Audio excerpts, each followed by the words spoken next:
Գավգամելիայի ճակատամարտում շատ ուշագրավ է, որ հայկական մասը, չնայած ընդհանուր պարտությանը պարսկական բանակի, նույն հենց մակեդոնացու կողմը բռնող եւ նրա կողմին նախապատվություն տվող հունական պատմագրության կողմից նշում են, որ հայկական մասը չի պարտվել։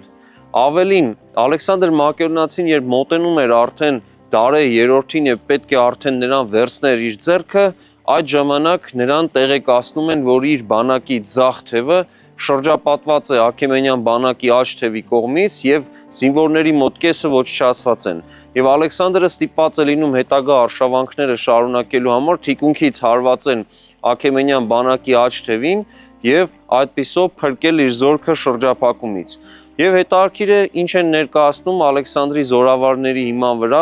այդ միջնորդավորված տեղեկությունները, նշում են հետևյալ պատկերը, որ նրանք արագ երթային քայլով դեպի հյուսիս շարժվելու հրաման են ստանում եւ ասում են ոչ մեկը չտեսավ նրանց